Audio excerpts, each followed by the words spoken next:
നമസ്തേ. നമുക്ക് സൗഭാഗ്യങ്ങളെ വർദ്ധിപ്പിക്കാൻ വേണ്ടിയിട്ട് ഫെങ്ഷുയിൽ എന്തൊക്കെ ടൂളുകൾ ഉപയോഗിക്കാം, അത് ഏത് ഡയറക്ഷൻസിൽ വെക്കാം എന്നുള്ളതാണ് ഇന്നത്തെ വീഡിയോ. ഫെങ്ഷു എന്ന് പറയുമ്പോൾ പലരും തെറ്റിദ്ധരിക്കുന്നത് ലാഫിൻ ബുദ്ധ തന്നെ ഫെങ്ഷു എന്ന് പറഞ്ഞ് പലരും തെറ്റിദ്ധരിക്കുന്നുണ്ട്. യഥാർത്ഥത്തിൽ അത് ഫെങ്ഷുയിൽ വരുന്ന ഒരു സിംബോളിക് ആയിട്ടുള്ള ഒരു ടൂളാണ് ഒരു ലാഫിൻ ബുദ്ധ.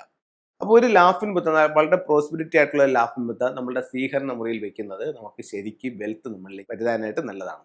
ഇതിൽ ട്രാവലിംഗ് ബുദ്ധ എന്ന് പറഞ്ഞിട്ടൊരു മോഡൽ ഉണ്ട്. അപ്പോൾ അതാണ് നമ്മൾ ശരിക്കും വെക്കുകയാണെങ്കിൽ കൂടുതൽ റിസൾട്ട് ഉണ്ട്. നമ്മൾ ഒരുപാട് വീടുകളിൽ വെക്കുന്നത് ട്രാവലിംഗ് ബുദ്ധയാണ്.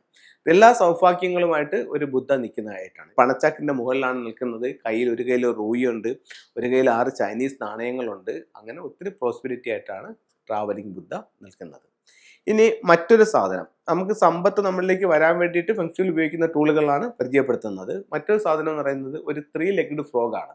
ഒരു 3 കാലുള്ള ഒരു തവള എല്ലാ സൗഭാഗ്യങ്ങളുമായിട്ട് വീട്ടിൻ്റെ ഉള്ളിലേക്ക് കടന്നു വരുന്നുണ്ട്. ഇതിൻ്റെ 7 നക്ഷത്രങ്ങളെ സൂചിപ്പിക്കുന്ന ഒരു സിമ്പിൾസ് ഇതിൻ്റെ മുകളിൽ, അതിൻ്റെ മുതുഭാഗത്തായിട്ട് ഇങ്ങനെ 7 സ്റ്റോണുകൾ പതിപ്പിച്ചിട്ടുണ്ട്. അപ്പോൾ അത്തരത്തിലുള്ള ഒരു തവള നമ്മുടെ വീടിൻ്റെ ഉള്ളിലായിട്ട് വരുന്ന രീതിയിൽ നമുക്ക് ആ ഫ്രോഗിനെ വെക്കാം. അതിൻ്റെ ചുണ്ടിൽ ഒരു ചൈനീസ് നാണയം വെക്കണം. ഇതിൽ ഒരു സൈഡിൽ 4 ചൈനീസ് ലെറ്ററും മറ്റു സൈഡിൽ 2 ചിത്രങ്ങളുമായിരിക്കും. അപ്പം അതിന് ഇൻ സൈഡ് എന്നും യാങ് സൈഡ് എന്നും പറയും. അപ്പോൾ യാങ് സൈഡ് എന്ത് ചെയ്യണം? മുകളിൽ വരുന്ന രീതിയിൽ ഇതിനെ പ്ലേസ് ചെയ്യണം. അപ്പോൾ എല്ലാ സൗഭാഗ്യങ്ങളുമായിട്ട് സമ്പത്തിൻ്റെ ഒരു തവള വീട്ടിൻ്റെ ഉള്ളിലേക്ക് പാസ് ചെയ്ത് വരുന്നത്. പുറത്തോട്ട് നോക്കിയിരുന്നാൽ എന്ത് ചെയ്യും? നമ്മളിന്ന് പൈസ പോകും. അപ്പോൾ വീട്ടിൻ്റെ ഉള്ളിലേക്ക് നോക്കി വയ്ക്കാം. ഇനി വീട്ടിലേക്ക് വരുന്ന നെഗറ്റീവായിട്ടുള്ള ഊർജ്ജത്തെ അടിച്ചു കളയാനും വീട്ടിൻ്റെ 8 ദിക്കുകളുടെ സംരക്ഷണം കിട്ടാൻ വേണ്ടിയിട്ട് നമുക്ക് ഉപയോഗിക്കാവുന്ന മറ്റൊരു ടൂൾ എന്ന് പറയുന്നത് ഭാഗ്വ മിററാണ്. അതിന് 8 ദിക്കുകളുടെ സൂചനയുണ്ട്. അതിനകത്ത് 8 ഡയഗ്രാം ഉണ്ട്. അതിൻ്റെ സെൻറ്ററിൽ ഒരു മിററും ഉണ്ട്. അത് നമുക്ക് പ്രധാന വാതിലിൻ്റെ മുകളിലായിട്ട് വയ്ക്കാം. അതിൻ്റെ ലെഫ്റ്റും റൈറ്റും ഒരു ഫ്യൂഡോക്സിൻ്റെ സിമ്പിൾസും വയ്ക്കാവുന്നതാണ്. അടുത്തത്, നമ്മളുടെ സപ്പോർട്ട് ചെയ്യുന്ന ആൾക്കാർ വരാനും നമ്മൾക്ക് ഗൃഹനാഥന് കൂടുതൽ അഭിവൃദ്ധി കിട്ടാനും വീടിൻ്റെ വടക്ക് പടിഞ്ഞാറ് ഭാഗത്ത് 6 റോഡ് വിൻഡ് ചെയിൻ സ്ഥാപിക്കുന്നത് വളരെ നല്ലൊരു ടൂളായിട്ട് ഫെങ്ഷുയിൽ കരുതുന്നുണ്ട്. അതുപോലെ തന്നെ ഇപ്പം നമ്മൾ പലരും പറയുന്നുണ്ട്, ഇപ്പോൾ ചില വീടുകളിൽ ചെല്ലുമ്പോഴത്തേ പറയും മോൻ പുറത്തോട്ട് പോകാനായിട്ട് നിൽക്കുകയാണ്, അല്ലെങ്കിൽ മോള് പുറത്തോട്ട് പോകാനായിട്ട് നിൽക്കുകയാണ്. അപ്പോൾ അതിന് വേണ്ടിയിട്ടുള്ള എന്തെങ്കിലും ടൂളുകൾ ഉണ്ടെന്ന് ചോദിച്ചാൽ ഉണ്ട്.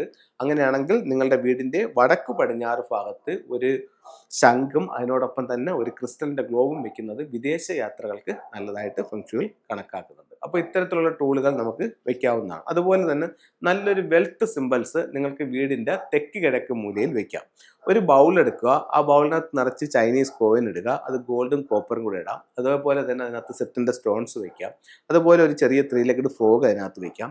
എന്നിട്ട് ഇതെല്ലാം കൂടെ ആ ബൗളിനകത്താക്കി ഇൻഗോട്ടും കൂടെ വെച്ചിട്ട് നമുക്ക് എന്ത് ചെയ്യാം? സൗത്ത് ഈസ്റ്റ് ഭാഗത്ത് പ്ലേസ് ചെയ്യുകയാണെങ്കിൽ ശരിക്കും സാമ്പത്തികമായിട്ടുള്ള നേട്ടങ്ങൾ ഉണ്ടാകുമെന്ന് ചൈനീസ് വാസ്തുക്കളായ ഫെങ്ഷുയിൽ പറയുന്നത്. അപ്പോൾ എല്ലാവർക്കും എല്ലാ സൗഭാഗ്യങ്ങളും ഉണ്ടാവട്ടെ എന്ന് പ്രാർത്ഥിച്ചുകൊണ്ട് നിർത്തുന്നു. നന്ദി, നമസ്കാരം.